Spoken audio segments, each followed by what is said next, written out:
Hello guys, आज हम पढ़ेंगे action potentials in the heart. ठीक है। अब हार्ट के अंदर जो एक्शन पोटेंशियल होता है वो ऐसे नोड के अंदर और वेंट्रिकुलर मसल के अंदर अलग तरह से होता है।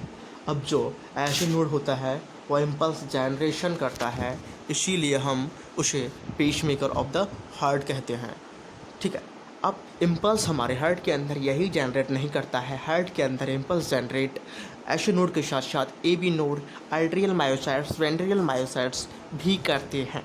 तो अब क्या है कि जो ऐसे नोड एक्शन पोटेंशियल जनरेट कर रहा है, इसका फायरिंग रेट अधिक है।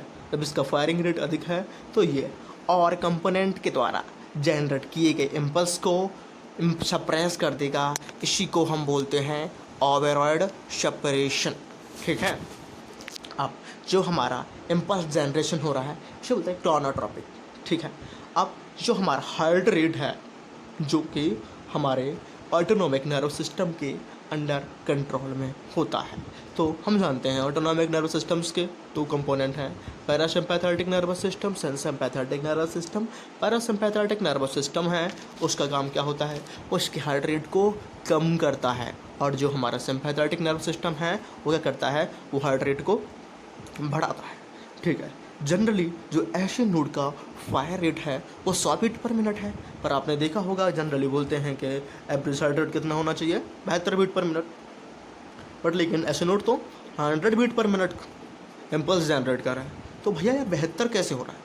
भैया ये 72 ऐसे हो रहा है कि जो हमारा पैरासिम्पैथेटिक नर्वस सिस्टम, जनरली जो हम average rate 72 beat per minute बोल रहे हैं वो हम रेस्टिंग स्टेज में बोल रहे हैं। जब हम बंदा कोई रेस्टिंग कर रहा है तब उसका एवरेज 72 होता है। जनरली एक्सरसाइज और बहुत सारे फैक्टर हैं जिसके साथ हार्ट रेट अफेक्ट होता है, exercise, age, pregnancy, physiological, pathological, बहुत सारी चीज़ें। ठीक है।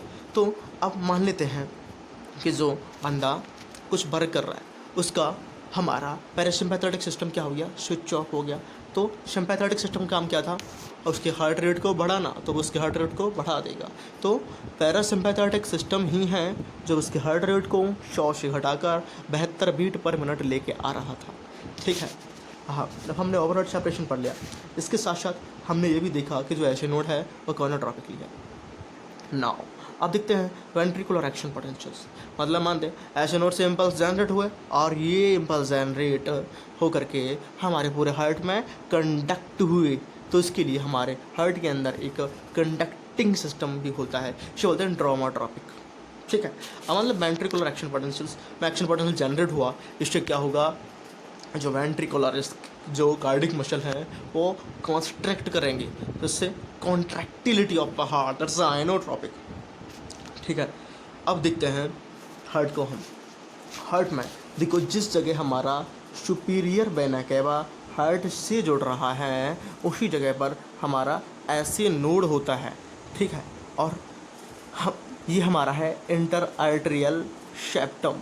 इंटर आर्टेरियल सेप्टम ये हमारा है राइट आर्टेरियम, लेफ्ट आर्टेरियम। नाउ अब देखेंगे कि जो हमारा ए बी नोड है वो इंटर आर्टेरियल सेप्टम में होता है, राइट पोस्टीरियर इंफीरियर एस्पेक्ट पर। ओके। तो अब इम्पल्स जनरेट कर दिए गए हमारे ऐसे नोड के थ्रू। तो अब ये सबसे पहले रिपोलराइजेशन है वो हमारे आर्टेरियल कार्डिक मसल्स के अंदर स्टार्ट हो जाएगा। बट ऐसा नहीं, क्या होता है, एकदम सिंक्रोनाइज मैनर में पूरा आर्टेरिया कंस्ट्रक्ट करता है। तो इसके लिए कुछ नोडल पाथवे होते हैं जो दो ऐसे नोड और ए बी नोड के बीच में होते हैं। तो इन्हें बोलते हैं हम इंटरनोडल पाथवे। इंटरनोडल पाथवे 3 होते हैं। एक होता है एंटीरियर बैकमैन, पोस्टीरियर थ्रॉल, मिडल पैंकनवेज। ठीक है। तो क्या होता है, जनरली जो बैकमैन है एंटीरियर इंटरनोडल पाथवे वो 2 भागों में बढ़ जाता है, मतलब कि जो राइट आर्टेरियम और लेफ्ट आर्टेरियम को भी सप्लाई करते हुए ए बी नोड तक जाता है। ठीक है। तो अब क्या है, अब ये ए बी बंडल तक पहुंच गया। अब यहाँ से क्या होता है, यहाँ से बंडल ऑफ हिस यहाँ के इसके बाद क्या होता है, जो बंडल ऑफ हिस है वो लेफ्ट ब्रांच में बढ़ जाता है और लेफ्ट है वो left arterial fascicles and left posterior fascicle में बढ़ जाता है और उसकी कंटिन्यू हो जाती है राइट बंडल ब्रांच में। और ये हमारे इंटरवेंट्रिकुलर सेप्टम के अलोंग सब इंडोकॉर्डिनली रन करते हैं। ठीक है। तो अब क्या है, जैसे कि हमने देखा कि जो हमारा ऐशे नोड था उसके अंदर इम्पल्स जनरेशंस अधिक था as compare to A B node. वजह क्या था? वजह यह था इसकी सेल होती हैं वो समहाउ ए बी की सेल से बड़ी होती हैं, few number of the mitochondria होते हैं, लेस स्ट्रिएशन होता है, ठीक है। और यहाँ पर हाई रेट में जनरेट हो गया। इसके बाद से ये यहाँ से लेकर ऐसे नोड से ए बी नोड तक पहुँचने में कुछ टाइम लगता है। जनरली वो 0.1 सेकंड तक होता है। उसे 0.12 से 0.2 तक बोल देते हैं। अगर ये 0.20 से बोल देते हैं तो ए बी ब्लॉक बोल देते हैं ऐसे, ठीक है। अब हम देखते हैं कि जो एक्शन पोटेंशियल है वो ऐसी नोड के अंदर कैसे कनेक्ट होगा। हाँ, एक बात और, ये बंडल ऑफ फिश फिर ये पुरकंज सिस्टम के लिए जुड़ जाते हैं, क्या वहाँ से कनेक्ट हो जाते हैं ना। जो कंडक्टिंग स्पीड है वो पुरकिंजे सिस्टम या पुरकिंजे फाइबर के अंदर बहुत ज़्यादा होती है। Conducting speed is directly proportion to the gap junctions. तो गैप जंक्शन की डेंसिटी होती है वो पुरकिंजे फाइबर के अंदर बहुत ज़्यादा होती है और ये होती है 4 मीटर पर सेकेंड। एक्चुअली ये बताऊँ, जो कंडक्टिंग सिस्टम है ये क्या है? ये मॉडिफाइड कार्डिक मसल सेल है। Okay, now SA node action potentials. SA node action potential क्या होगा? इसके अंदर एक प्री पोटेंशियल्स पेश होती है जो कि ट्रिगर करता है पोटेंशियल्स को, मतलब डिपोलराइजेशन को। ये हमेशा ऑस्किलेट करता रहता है -60 से -40 के बीच। तो ठीक है, कैसे करता है? मान लो एक बार हाइपर पोलराइजेशन हुआ। हाइपर पोलराइजेशन होने की वजह से फ़नी चैनल होते हैं वो खुल जाते हैं। ये funny channel sodium voltage gated channel होते हैं। इन्हें हम फ़नी क्यों बोलते हैं? Generally sodium voltage gated channels तब ओपन होते हैं जब थोड़ा ग्रेडेड स्टिमुलेशन हो, बट यहाँ पर ये हाइपर पोलराइजेशन की वजह से हो रहा है क्योंकि ये चैनल होते हैं वो हाइपर पोलराइजेशन साइक्लिक न्यूक्लियोटाइड होते हैं। इसकी वजह से क्या, कैल्शियम टी चैनल, टी मतलब ट्रांसिएंट, कम समय के लिए खुलते हैं।